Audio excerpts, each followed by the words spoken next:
Er hat mehr als 50 Bücher über Heilung, Bewusstsein, Liebe und Erleuchtung geschrieben. Seine Bücher wurden in vielen Sprachen übersetzt. Er hält weltweit Vorträge und Seminare. Ich spreche von Paul Ferrini. Paul Ferrini ist Amerikaner und wir werden unser Gespräch in Englisch halten. Hello, Paul. Welcome. Thank you for being here. Nice to be here. Thank you. You have written the book, The 9 Life Cycles. What are the 9 life cycles about? What I have found in my counseling practice over the years and in my own personal life is there tends to be cycles that repeat themselves. And the 9-year cycle, which is based on the whole construction of the number system,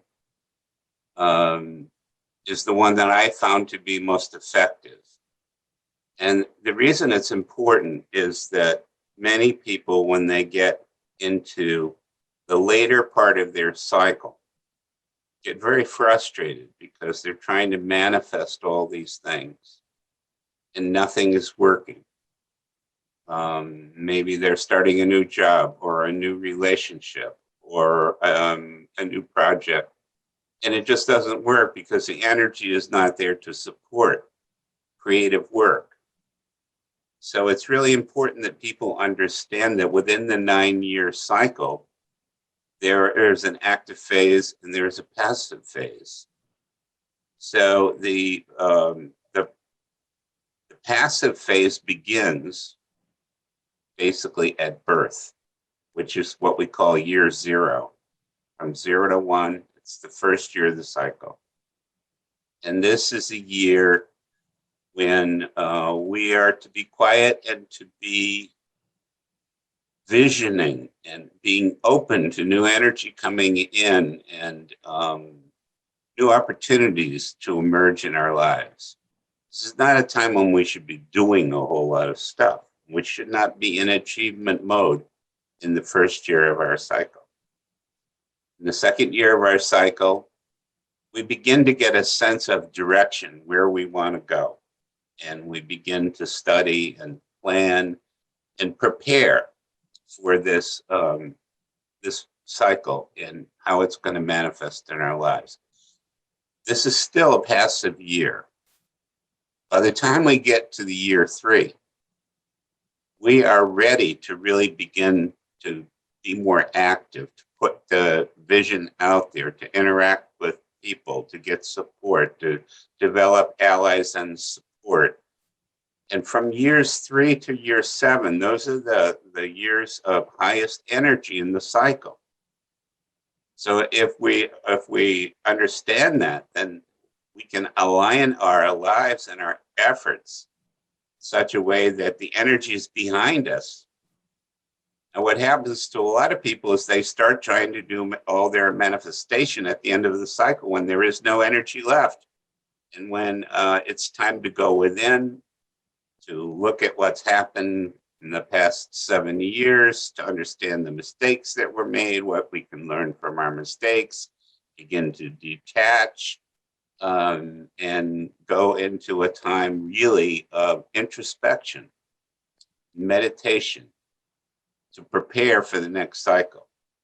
A lot of people don't realize that, and so they beat their heads up against the wall over and over and over again, trying to manifest in the passive years of the cycle. So that's the most important thing everybody has to understand. There's a time to be quiet, and there's a time to be out there and to be active in the world. So ideally, we learn to align ourselves with these energies. Now, what I always say about the cycles is, this is something that I have found is very accurate, but I encourage everyone to test it. I mean, don't try to fit yourself into some construct. See if it works in your life. You know, see if by aligning your life with these energies, things go smoother, that you don't have to struggle as much. And if that's the case, then you have a very important tool that you can use in your life. You also have written the best-selling book Christ Lives in Each of You, published by our own publishing house. How do we feel the Christ consciousness? So, and I think you mentioned also it somewhere in your questions, so what is the difference between Christ consciousness and Buddha nature and the like? All these ideas come from different religious contexts, but basically they're talking about the same thing. They're talking about transcendence. And particularly in the Judeo-Christian tradition, the focus is on loving unconditionally. And in order to love unconditionally, we have to understand all the conditions we put on love. So that's the first step, is understanding how we block the free flow of unconditional love by having all kinds of expectations and pictures about the way things should be. Essentially, what we're doing is trying to control. And when we try to control, we tighten up, we don't flow with the universal energy, and we can't experience unconditional love. Because unconditional love is not something you can make happen. It's a process of allowing the universal energy to flow within your consciousness. So, for example, when we talk about ego consciousness, we're talking about the desire to control life, to have things be the way you want them to try to control other people, to have an agenda for everything. When we do that, we suffer. We place all kinds of conditions on love, and as a result of that, we are not able to experience the higher states of consciousness. You have also written a book about enlightenment. What is enlightenment about? I don't see enlightenment as a goal, as a journey to the mountaintop. To me, it's a process, and it's a process of removing what's not true. Just as the journey to unconditional love is about removing the blocks to love, which exist in our consciousness. As we remove those blocks, what remains is unconditional love. So we see enlightenment as a journey to remove the blocks to love.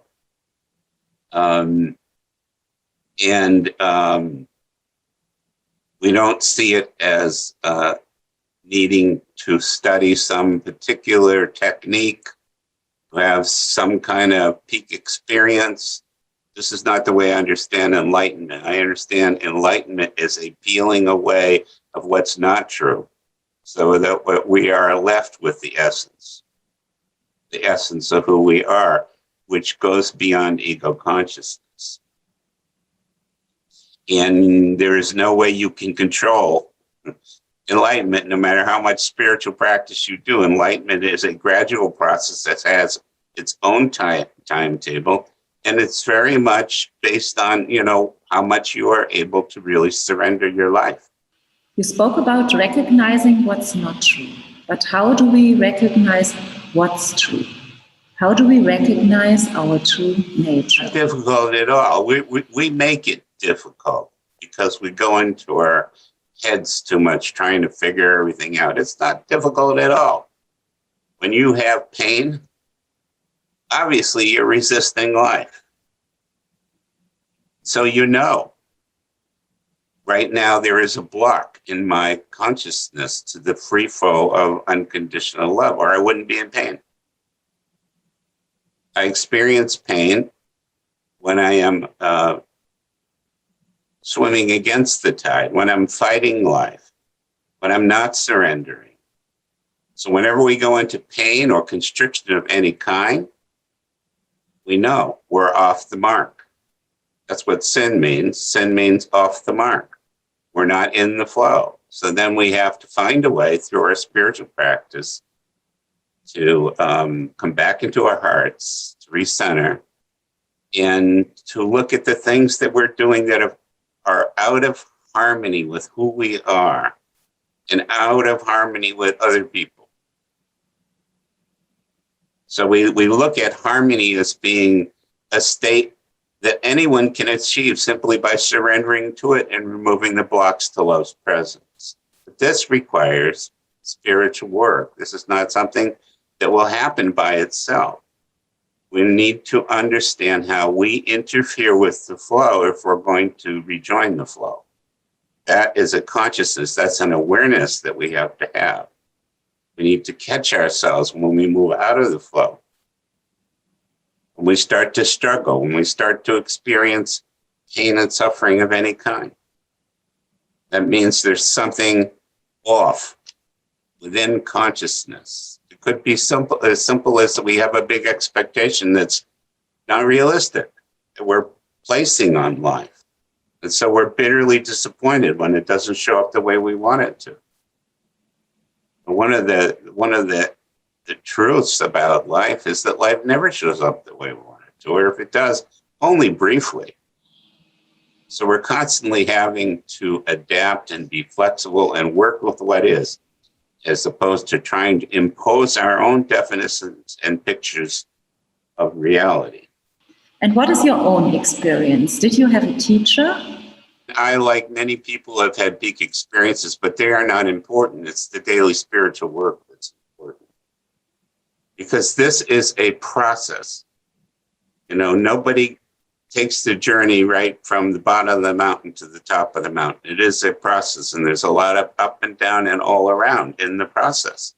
And in order to be successful, one has to be very, very patient. And one has to be able to look at oneself to see how we are impeding the flow. At the moment, we experience a worldwide crisis. How do we become stronger through crisis? You know, I think there is one challenge for humanity. It's a very simple one. It's, can we move beyond selfishness? Can we move beyond greed? Can we place the good of others as equal with our own good? When we say, when we pray and we say, Lord, help me to manifest what's for my highest good and for the highest good of others, not just me, but for all of us. And in order to make this transition or leap, as you would maybe say, to a higher state of consciousness collectively, we as individuals have to move through the levels of selfishness within our own psyche. We have to ask ourselves, am I only thinking about myself? Or am I only thinking about my family? Or am I concerned about everybody's well-being? And this, you know, this is every day we have to work on that. Every day we have challenges. And then the other thing is that there are collective forces that have been set into motion by bad choices that we have made, human beings have made. Global warming is a perfect example of that. So we, in a sense, cannot avoid dealing with the karma that we have created worldwide. And we're all having to deal with that now. That's not easy to deal with, but that's what we created. So we need to weather the storm that we created. And that's not going to be easy, but that's what's in front of us. The quality of life has gone downhill because of the choices that we've made. The other thing is that there are forces in the world today that ask us to please consider the good of others. Do you recommend then meditation to become more aware? We have a lot of voices going on in our heads. A lot of voices. A lot of crazy, crazy voices. We call it monkey mind. Everybody has monkey mind. So when we sit down and breathe and center, we want to slow the monkey mind down. We want these thoughts, all these thoughts that are racing through our mind, slow down, slow down. We want to sink beneath monkey mind to a state of consciousness which is about inner peace, equanimity, acceptance of ourselves and others. And as we sink down through monkey mind into our hearts, we begin to experience what is called, among other things, Christ consciousness or Buddha nature. We experience the presence of love in our hearts because love is essentially who we are. But we get distracted by all this mental activity, most of which just is completely conflictual. So the reason meditation, it doesn't have to be sitting meditation. You can take a walk in nature. It's the same thing. We want to clear out the mind. We want the mind to settle down so that we can sink to a deeper level of consciousness. That's the whole point of it. It doesn't matter what works for you. Whatever works for you is fine. There's not one path up the mountain. There are many, many paths. You just have to find the one that works for you. And are you always aware? First of all, I'm not a special person, okay? I don't want to be put on a pedestal. Nobody is aware in every moment. We are all challenged to be aware in each moment. There are moments when we lose that awareness and we have to catch it. We have to say, oh, guess what? I spaced out. I went on a tangent. I got diverted. My brain went somewhere else, and it's not creating a state of inner peace. It's perhaps disturbing me. Maybe I'm feeling anger or jealousy or any type of negative emotion because I have allowed myself to be pulled into some tangent by the mind. The mind is always at war with itself. You have to understand that. Ego consciousness and the thinking mind in general is at war with itself. And mind and the emotions are at war with themselves. So what we're looking for here is to settle down into a peaceful state where we do not have all this garbage going through our consciousness. And that is something that we learn to do by getting quiet. Whatever technique you use to get quiet, it's fine. When you get quiet, you feel peace. You feel the presence of love in your heart. You feel connected to other people. All the wonderful things about being a human being are experienced when we get quiet. And then we get used to that state. And the more used to that state we get, as soon as we go out of it, we get uncomfortable and we recognize that and we find a way to come back to our hearts. That's what spiritual practice is all about. And, I've said many times before, nobody is more spiritual than anyone else. We really need to get that. Nobody else has the answers for us. We're all on the journey. Some of us have unique challenges, but many of our challenges are similar. So by sharing our experience, hopefully it's helpful to others who are going through similar challenges. But we must not put anybody on a pedestal. That's not helpful. What do you recommend to stay peaceful and calm and to stop thinking? There's only one tool. It's called awareness. That's it. There's nothing else. You're either aware or you're not aware. If you're not aware, you're into monkey mind and you're on some kind of a crazy journey. Eventually, maybe you'll come back. As soon as you become aware, you stop that distraction. Awareness is the only tool we have. We become aware that the mind is wandering. We become aware that we have come out of our hearts. We're in our head. We're trying to analyze. We're trying to control. We become aware. As soon as we become aware, things settle back down. Awareness is the only tool we have. And it's moment by moment awareness. So I can be aware in this moment and lose it in the next. We all have strengths and weaknesses. How do you manage your weaknesses? Again, you have to be aware of your strengths and your weaknesses. Everybody has both. And if you are only aware of your strengths, and you're not aware of your weaknesses, the chances are you are going to be controlled unconsciously. The only way to stop that kind of reactive behavior from happening is to bring awareness to them. So acknowledging the weaknesses, acknowledging making mistakes. Everybody makes mistakes. Every day we make mistakes.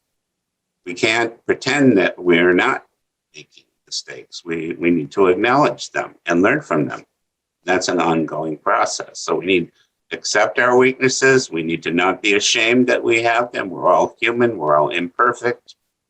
Very important that we don't have too high a standard for ourselves or for other people. No one is perfect. Everyone makes mistakes. When we're grounded in this reality, we don't have too many problems. What happens if we become perfectionists and we expect ourselves to be perfect or other people to be perfect, we create a big mess. But I don't believe that you look at your weaknesses and then you find a way to perfect them. You just accept that some things I do well, other things I don't do well. Now, if it's really important to me to do better in some area, well, then I can work on that. But that's going to take an effort. And some people do that, and they get incredible results because they bring all their awareness to that. And they want to get better at that particular aspect of life. That's fine. That's fine. But we cannot dwell on all the problems and all the deficiencies and all the mistakes. We have to understand that they're there. We need to learn from them, but we don't want to keep beating ourselves up because we're not perfect. A lot of people do that. A lot of people crucify themselves constantly. They don't accept who they are. And lack of self-acceptance really prevents us from making any progress on the spiritual path. All progress on the spiritual path begins with self-acceptance and acceptance of others. This is not esoteric stuff. We make it complicated, but it's really not. Paul, do you have a special message for our audience? I once had a student that was suicidal. And she called me up and she said, "You're the last call I'm making." And I said, "Okay, well, I'm glad you called. Do you realize that committing suicide is not going to solve any of your problems? You're here to do one thing." I was pretty rough on her. I said, "You're here to do one thing only in this embodiment. And that is to learn to love yourself. That's the reason you are here. You commit suicide, you're giving up. You're saying, no, there's no way I can love myself. I'm saying, then you failed your incarnation because you're only here for that reason." I said, you need to go back to your life and work on accepting every aspect of it and loving yourself in every moment. That is the way out of suffering.